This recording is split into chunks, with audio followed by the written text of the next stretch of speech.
form a nice, form our shadow over here. Come in a little bit closer so we don't have to shout. Yes, thank you for coming, everybody. We appreciate it. Eva appreciates it. Eva's going to have Richard Vine and David Cohen speak on her behalf, and so I will hand it over. Yeah, that's what was on the invitation, but we decided, didn't we? It wasn't very 2023 to have two dudes opining about work and the woman who created it in the shadows, so to speak.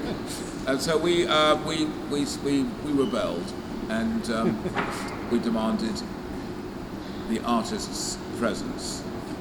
So, ladies and gentlemen, Eva Petric.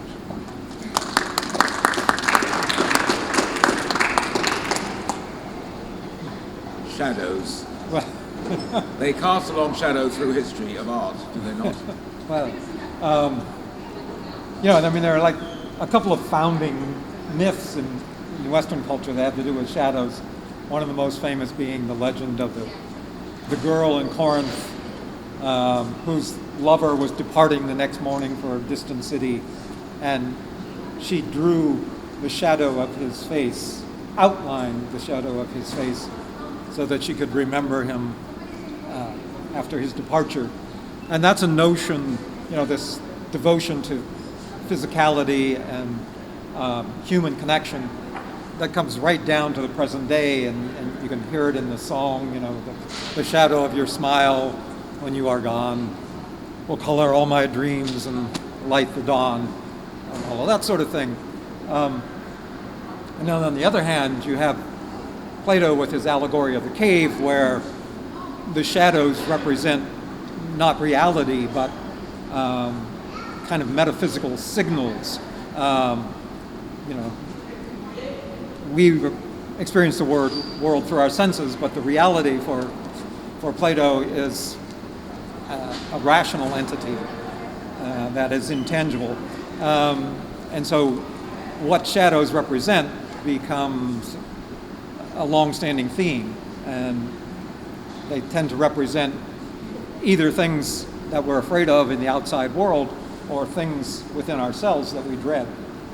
So, absolutely, and then I think from the Greeks we can jump right forward to the Japanese, and Tanizaki and his wonderful In Praise of Shadows, which is it's kind of about shadows and it's kind of not really. It's about the Japanese aesthetic, but it is about shadows in that it's saying our mindfulness can be cultivated by observing the lesser things in life rather than always having to concentrate on the big event. And often it's in the darkness that actually the truth about a form emerges. So there's a sort of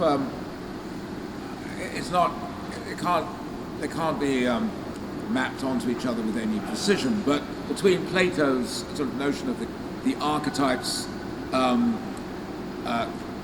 casting the shadow, and that all we're actually seeing is the shadow, the copy of the copy of the copy.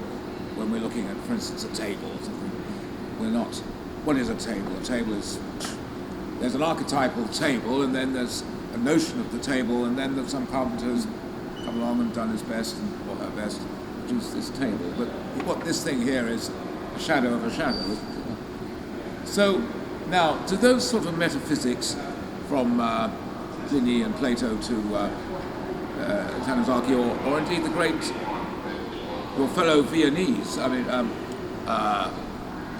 E.H. Gombrich was a Viennese art historian who made his life and career in London, and Eva is a Slovenian who's made her life in I've got it right this time, haven't I? Yes. I think I said Croatian or Bosnian or something like that. But they're interchangeable. No, who's made her life in Vienna. But between Pliny, Plato, Tanizaki, and Gombrich, where do you fit? Eva, tell us. Well, all three have been an inspiration and, like a kind of focal point. but I was interested to explore the shadow in the sense of its own entity, so really without the source.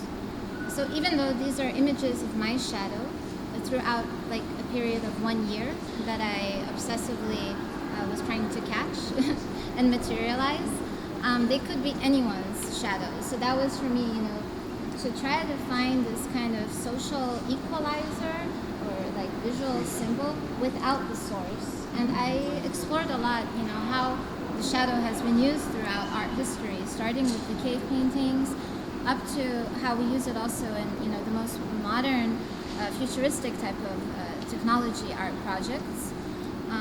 And almost always there is like a source. So I wanted to detach it from the source. Oh, I think it's fascinating that you associated it with the periodic table, so that in essence you're implying that this mechanism, the shadow, is kind of in the DNA of the universe, which is kind of true if you think about, Black holes. The shadow is about the past and the future. We're shadowed by our memories and by our anticipations. And anywhere in the universe that consciousness arises, if it arises to the level where it can conceive past and future, it will be shadowed. So there's something very profound in that choice that you made. Yes, indeed. And but this notion of the shadow as a reality divorced from the thing that casts the shadow is a profound, but also possibly an illusory or a fictive notion, because that is the definition of a shadow. It's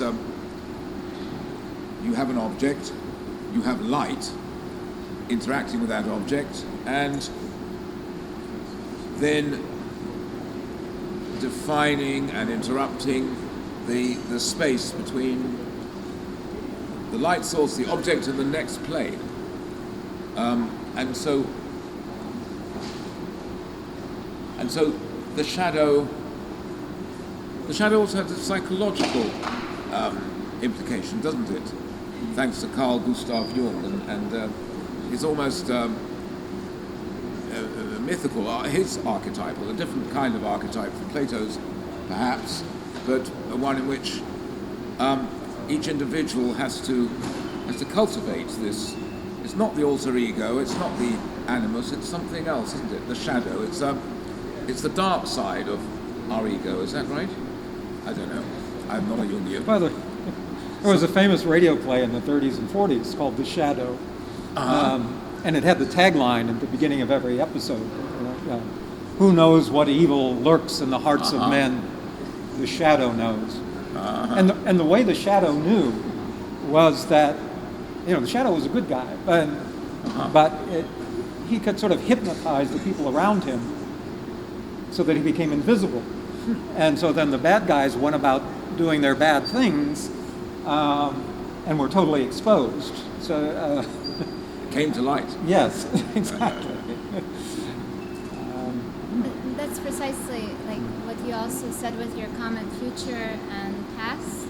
So the shadow to me is, in our Western culture, it's not only but mostly associated with kind of more the negative connotation. Also, I think because of the influence of psychology, particularly, being a large birthplace of it in Vienna.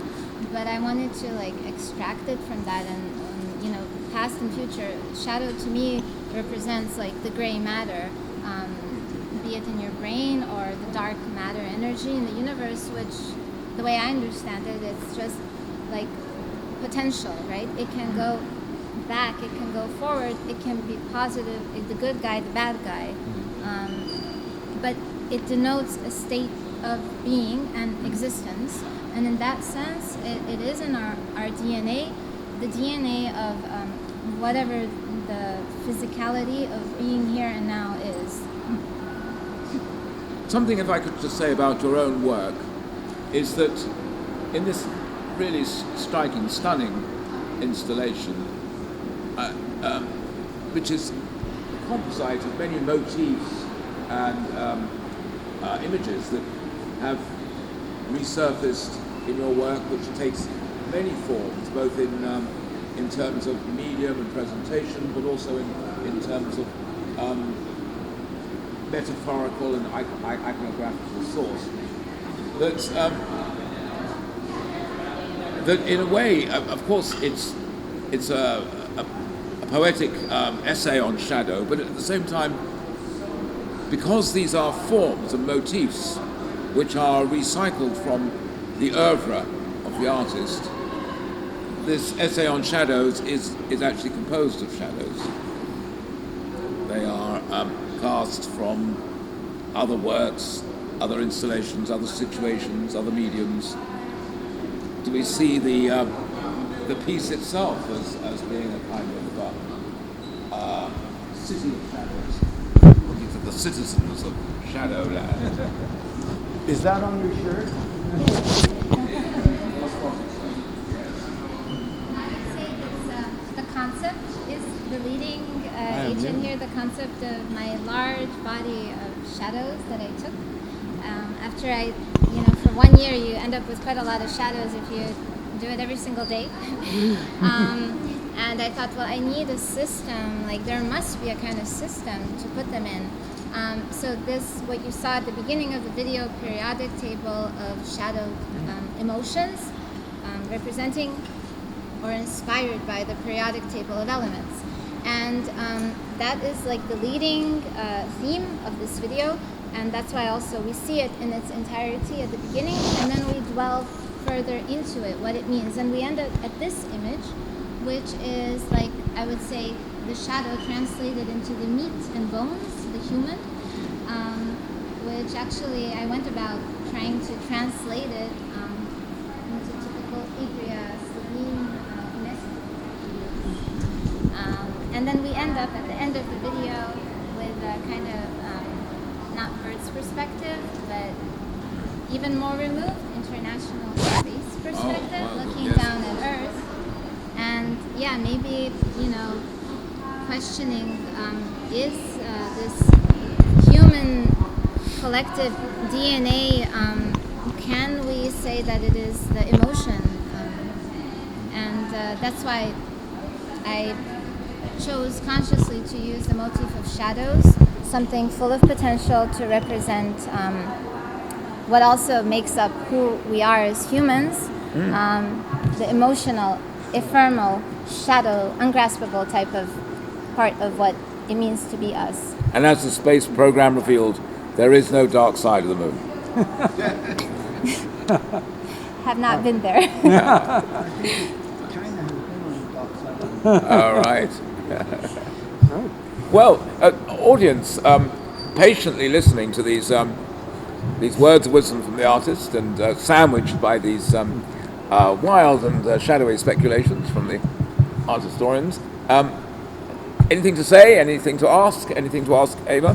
Is this like the circulatory system? Is it related, sort of like the imagery to the circulatory, or some kind of nervous system? It's just like something like in the body's exhibit.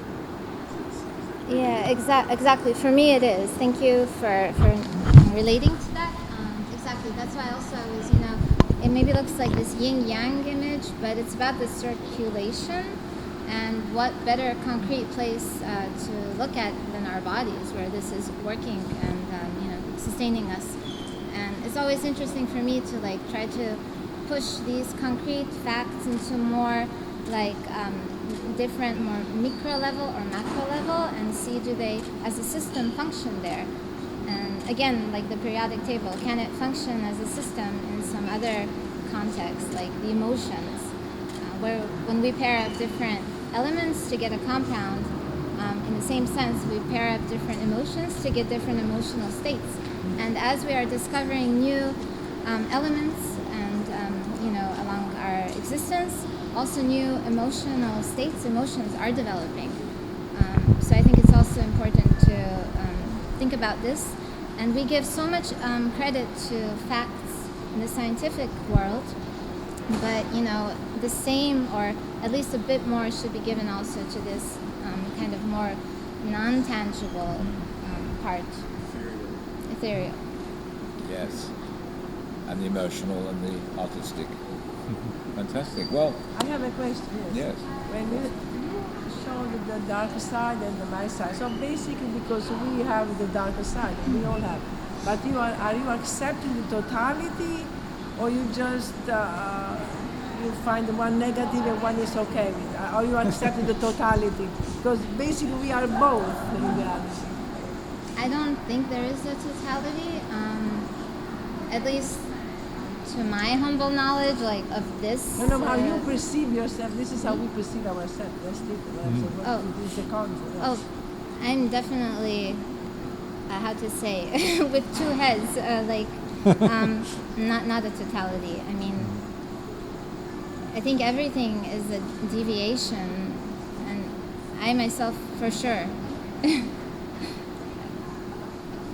But what I'm trying to say is basically it's part of us. So it's not that you can kind of put it on the side and say, I don't like the shadow. Or you accept that the shadow is part of who Yes. you are. That's my question. Absolutely. There's a marvelous opera by Richard Strauss, Die Frau ohne Schatten, the woman without a shadow. She is tricked into selling her shadow, not realizing that in so doing she is going to forfeit the right to have children. Because if a person doesn't have their shadow, according to Strauss and Hofmannsthal, then Hofmannsthal or Zweig, I can't, whoever wrote the libretto, sorry, ignorance, but I think it was Hofmannsthal. And yeah, if you don't have your shadow, you don't have the yang with the yin with your yang, so you can't possibly It's impossible. reproduce. It's impossible. Exactly. Yes. But does Well- your shadow follow you, or do you follow your shadow? Oh, that depends where the light is. They're the Right. same. They're the same. I think technically. Yeah. Eva, thank you very much, and Richard, Yeah. great to try.